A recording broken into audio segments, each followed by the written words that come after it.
Illustrata stamani presso l'Ente Parco della Valle dei Templi di Agrigento la proposta formativa rivolta alle scuole e alle famiglie in occasione dell'Arco Dies, la giornata dell'archeologia, organizzata anche in collaborazione con l'Associazione Nazionale Presidi.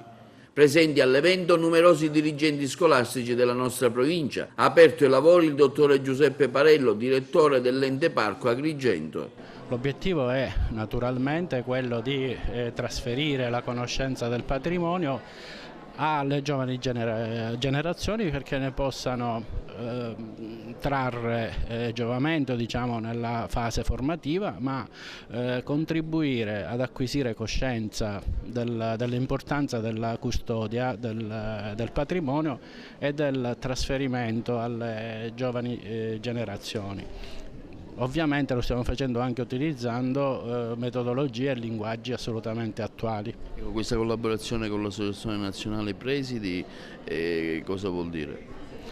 Vuol dire che abbiamo sottoscritto un protocollo per cui le nostre iniziative avranno modo di essere veicolate da questa associazione. L'obiettivo è quello di assumere in maniera congiunta, diciamo, delle iniziative congiunte, delle riflessioni sulle modalità di presentare e diffondere la conoscenza del patrimonio culturale. Tra gli interventi anche quello di Maurizio Franzo in rappresentanza dei dirigenti scolastici di tutta Italia, che si è intrattenuto sul tema per una dimensione curriculare della didattica dei beni culturali. Noi siamo qui in rappresentanza dell'Associazione Nazionale Dirigenti proprio perché vogliamo dare un input propositivo a che le scuole possano avere il miglior supporto per una didattica sui beni culturali inserita come curricolo scolastico.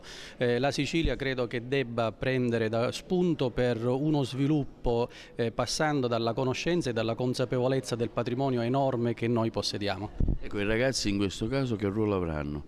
I ragazzi avranno il ruolo attivo, soprattutto io penso alle scuole secondarie superiori, in particolare alla possibilità che dà anche la nuova legge, la 107 sulla buona scuola, dell'alternanza scuola-lavoro.